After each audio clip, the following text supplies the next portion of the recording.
ಬೆಳಗಾವಿಯಲ್ಲಿ ಹೊತ್ತಿಕೊಂಡಿದೆ ಗಡಿಕಿಚ್ಚು. ಬೆಳಗಾವಿ ಕರ್ನಾಟಕದ ಅವಿಭಾಜ್ಯಾಂಗವೆಂಬ ಕೂಗು.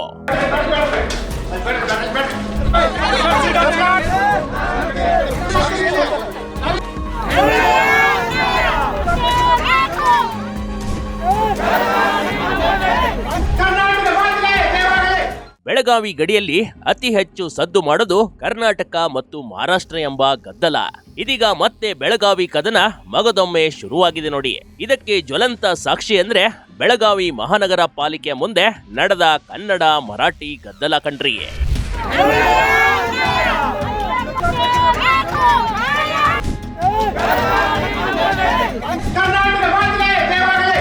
ಇಲ್ಲಿ ನೂರಾರು ಕನ್ನಡ ಪರ ಸಂಘಟನೆಯ ಕಾರ್ಯಕರ್ತರು ಜಮಾಯಿಸಿದ್ರು. ಮಹಾನಗರ ಪಾಲಿಕೆಯ ಮುಂದೆ ಘೋಷಣೆಗಳನ್ನ ಕೂಗ್ತಾ ಇದ್ರು. ನಗರಸಭೆಯ ಮೇಯರ್ ಸ್ಥಳಕ್ಕೆ ಬಂದಿದ್ರು. ಕನ್ನಡ ಪರ ಸಂಘಟನೆಗಳು ನ್ಯಾಯ ಕೇಳ್ತಿದ್ರು. ಯಾವ ನಿರ್ಣಯ ಕೊಡ್ಲಿಲ್ಲ, ಈಗ ಕೊನೆಯ ಅವಕಾಶ ನಿಮಗೆ ಬಂದಿದ್ದದ. ಯಾಕೆ ಹೇಳ್ತಾರೆ ಸುಪ್ರೀಂ ಕೋರ್ಟ್ನಲ್ಲಿ ಆ ದಾಖಲೆ ಕೊಟ್ಟಿರೋದ್ರಿಂದ ನಾ 20 ವರ್ಷಗಳ ಕಾಲ ಶ್ರೇಷ್ಠ ಬಂದಿದ್ದೀವಿ. ಇವತ್ತು ಮುಳ್ಳಿನ ತೆಗಿತಕ್ಕಂತ ಕೆಲಸ ಬಂದಿದ್ದೇವೆ. ಎದರಿಂದ ಮುಳ್ಳು ಅವ್ರು MES ಮುಳ್ಳದಾರ, ನೀವು ಕನ್ನಡಿಗರ ಮುಳ್ಳಾಗಿ ಅದನ್ನೇನು ಅವರು ಮಹಾರಾಷ್ಟ್ರ ಸೇರ್ಬೇಕಂತಿದ್ರಲ್ಲ. ಬೆಳಗಾವಿ ಕರ್ನಾಟಕದ ಅವಿಭಾಜ್ಯ ಅಂಗ ಹಾಗೂ ಮಹಾಜನ ವರದಿ ಅಂತಿಮ, ಈ ಎರಡೂ ಘೋಷಣೆಗಳನ್ನ ಪೂಜ್ಯ ಮಹಾಪೌರರು, ಉಪಮಹಾಪೌರರು ಎಲ್ಲ ಸದಸ್ಯರು ಮಾಡಬೇಕು. ಬೆಳಗಾವಿ ಮಹಾನಗರ ಪಾಲಿಕೆಯ ಸಾಮಾನ್ಯ ಸಭೆ ನಡೆಸಲಾಯಿತು ನೋಡಿ. ಈ ವೇಳೆ ಕನ್ನಡ ಮತ್ತು ಮರಾಠಿ ಸದಸ್ಯರ ನಡುವಿನ ತೀವ್ರ ವಾಗ್ವಾದಕ್ಕೆ ಸಾಕ್ಷಿಯಾಯಿತು. ಬೆಳಗಾವಿ ಕರ್ನಾಟಕದ ಅವಿಭಾಜ್ಯ ಅಂಗ ಎಂಬ ಗೊತ್ತುವಳಿಯನ್ನ ಸ್ವೀಕರಿಸುವ ವಿಚಾರದಲ್ಲಿ ನಡೆದ ಘಟನೆ ಕಂಡ್ರಿ ಇದು. MES ಮತ್ತು ಕನ್ನಡ ಪರ ಸದಸ್ಯರ ನಡುವೆ ಭಾರಿ ಗದ್ದಲ ಏರ್ಪಟ್ಟಿತ್ತು ನೋಡಿ. ಇದೀಗ ಇದು ಭಾರಿ ವಿವಾದಕ್ಕೂ ಕಾರಣವಾಗಿದೆ. ಪೊಲೀಸರು ನಮ್ಮನ್ನ ಕಾಯ್ದು ಮುಖ್ಯಲ್ಲ, ಲಾಠಿ ಹಲ್ಲಾಟ ಪಡಿಸೋದು ಮುಖ್ಯಲ್ಲ, ಕಲ್ಲು ಉಳಿಸೋದು ಮುಖ್ಯಲ್ಲ, ನಮ್ಗೆ ಗೌರವನೂ ಅದ. ವಿಚಾರ ಮಾಡ್ರಿ. ಎಲ್ಲ ಯುವಕರು ತಮ್ಮ ಮನೆ ಕೆಲಸ ಬಿಟ್ಟು ಬಂದಿದ್ದಾರೆ. ಇವಾಗ ಎದಕ್ಕೆ ಬಂದಿದಾರ? ಕನ್ನಡ ಕಟ್ಟಲಿಕ್ಕೆ ಬಂದಿದಾರ. ಕೊನೆಯದಾಗಿ ಹೇಳ್ತಾ ಇದ್ದೀನಿ, ಹಾಗೂ ಮಹಾಜನ ವರದಿ ಅಂತಿಮ ಎರಡೇ ಲೈನ್ ಅದ್ರಿ ಸರ್. ಏನು ಬಹಳ ತ್ರಾಸಿಲ್ಲ, ಏನು ಹೋಟ್ ಹಿಡ್ಕೊಂಡು ನಿಮ್ಗೆ ಬಿಡುದಿಲ್ಲ. MES ಸತ್ತು ಹೋಗೈತಿ. ಮತ್ತೆ ಆದೇಶ ಬಂದ್ರೆ ನೀವು ಕನ್ನಡತಿಯಾಗಿ ನೀವು ಮಹಾಪೌರ ಆಗ್ತೀರಿ. MLA ಇದ್ದಾರೆ, MLA ಆಗ್ತಾರ, ಮಂತ್ರಿಗಳು ಆಗ್ತಾರ. MLAಗಳು ಸೋಲುದಿಲ್ಲ, ಮಂತ್ರಿಗಳು ಸಾಯುದಿಲ್ಲ. ಯಾರು ಹೋಗ್ತಾರಲ್ಲ MES ವಿರೋಧ ಮಾಡ ಸಾಯ್ತಾರ. ದಯವಿಟ್ಟು ಕನ್ನಡ ಗೌರವ ಕೊಡ್ರಿ. ಮಹಾಜನ್ ವರದಿ ಅಂತಿಮ ಎಂದ ಕನ್ನಡ ಸಂಘಟನೆ. ವಿಷಯ ಪ್ರಸ್ತಾಪ ಆಗುತ್ತಿದ್ದಂತೆ MES ಆಕ್ಷೇಪ. ಕನ್ನಡ ಪರ ಸದಸ್ಯ ರಮೇಶ್ ಸೊಂಟಕ್ಕಿ, ಮಹಾಜನ ವರದಿ ಅಂತಿಮ, ಬೆಳಗಾವಿ ಕರ್ನಾಟಕದ ಅವಿಭಾಜ್ಯ ಅಂಗ ಎಂಬ ಗೊತ್ತುವಳಿಯನ್ನ ಪಾಲಿಕೆ ಅಧಿಕೃತವಾಗಿ ಸ್ವೀಕರಿಸಬೇಕೆಂದು ವಿಷಯ ಮಂಡಿಸಿದ್ರು. ಈ ವಿಷಯ ಪ್ರಸ್ತಾಪವಾಗುತ್ತಿದ್ದಂತೆ MES ಸದಸ್ಯರು ಆಕ್ಷೇಪ ವ್ಯಕ್ತಪಡಿಸಿದ್ರು ನೋಡಿ. ಗಡಿ ವಿವಾದ ಸುಪ್ರೀಂ ಕೋರ್ಟ್ನಲ್ಲಿದೆ, ಹೀಗಿರುವಾಗ ಗೊತ್ತುವಳಿ ಮಂಡಿಸಲು ಸಾಧ್ಯವಿಲ್ಲ ಎಂದು ಉದ್ದಟತನ ತೋರಿದ್ರು. ಇದು ಕನ್ನಡ ಸದಸ್ಯರ ಆಕ್ರೋಶಕ್ಕೆ ಕಾರಣವಾಯಿತು. MLAಗಳು ಯಾರ್ಯಾರು ಕೂಡ ಆ ಸಭೆಯಲ್ಲಿ ಭಾಗಿಯಾಗಿದ್ದಾರೆ.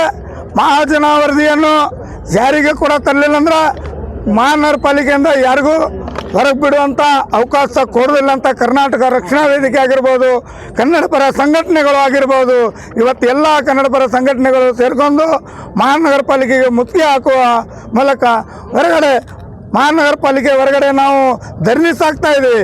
ಏನು ಮಹಾಜನ ವರದಿಯನ್ನು ಜಾರಿಗೆ ತರಲಿಲ್ಲ ಅಂದರೂ ಕೂಡ ನಾವು ಹಗಲಿ ರಾತ್ರಿ ಬೇಕಾದರೂ ಇಲ್ಲಿ ಧರಣಿಯನ್ನು ಸಾಗಿಸ್ಬೇಕಂತೇಳಿ ಇವತ್ತು ನಾವು ಹೋರಾಟವನ್ನು ತೀರ್ಮಾನ ತಂದಿದ್ದೇವೆ. ಸಭೆಯಲ್ಲಿ ಹಾಜರಿದ್ದ ಕಾನೂನು ತಜ್ಞರು ಪ್ರಕರಣ ನ್ಯಾಯಾಲಯದಲ್ಲಿ ಇರುವುದರಿಂದ ಈಗಲೇ ಗೊತ್ತುವಳಿ ಸ್ವೀಕರಿಸಲು ಅವಕಾಶವಿಲ್ಲ ಎಂದರು.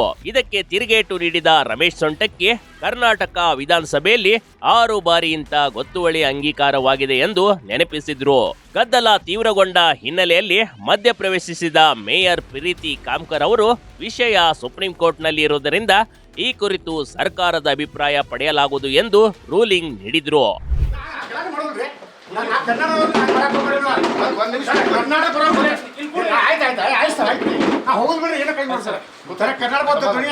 ಕರ್ನಾಟಕದ ಬೆಳಗಾವಿ ಅವಿಭಾಜ್ಯ ಆಗಲೇಬೇಕು.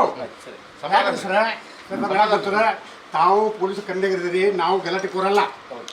ನಾವು ಶಾಂತಿ ಬಂದಿದ್ದೇವೆ. ಮಹಾಪೌರರು ನಮ್ಮವ್ರದಾರ, ನೇಕಾರರದಾರ, ನಮ್ಮ ಸಂಬಂಧಿಕರಲ್ಲ, ಕನ್ನಡದವರದಾರ.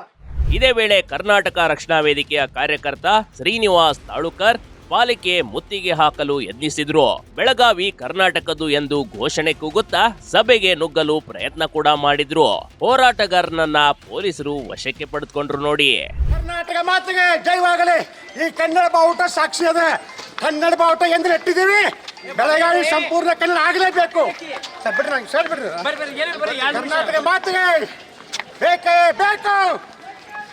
ಕನ್ನಡ ಕನ್ನಡ. ಖುದ್ದು ಸ್ಥಳಕ್ಕೆ ಮೇಯರ್ ಅವರೇ ಬರ್ಬೇಕಾಯ್ತು. ಎಂಇಎಸ್ ಪಾಲಿಗೆ ಸಭೆ ರಣರಂಗವಾಯ್ತು. ಹೌದು, ಪಾಲಿಕೆಯ ಮುಂದೆ ಹೋರಾಟಗಾರರು ಪ್ರತಿಭಟನೆ ಮಾಡ್ತಾ ಇದ್ರು. ಸ್ಥಳಕ್ಕೆ ಮೇಯರ್ ಮತ್ತು ಉಪಮೇಯರ್ ಬಂದು ಮಾತನಾಡಿಕೊಂಡು ಹೋದ್ರು ನೋಡಿ. ನಂತರ ಮೇಯರ್ ಮತ್ತು ಉಪಮೇಯರ್ ಸ್ಥಳಕ್ಕೆ ಬಂದು ಹೋರಾಟಗಾರರಿಂದ ಮನವಿ ಸ್ವೀಕರಿಸಿದ್ರು. ಆಡಳಿತ ಪಕ್ಷದಲ್ಲಿರುವ ಬಿಜೆಪಿ ಮತ್ತು ವಿರೋಧ ಪಕ್ಷದಲ್ಲಿರುವ ಕಾಂಗ್ರೆಸ್ ಸದಸ್ಯರ ನಡುವೆ ಈ ವಿಚಾರದಲ್ಲಿ ಒಮ್ಮತವಿದ್ರು. ಎಂಇಎಸ್ ಸದಸ್ಯರ ನಡೆಯಿಂದಾಗಿ ಪಾಲಿಕೆ ಸಭೆ ರಣರಂಗವಾಯಿತು. Big TV Karnataka, Belagavi.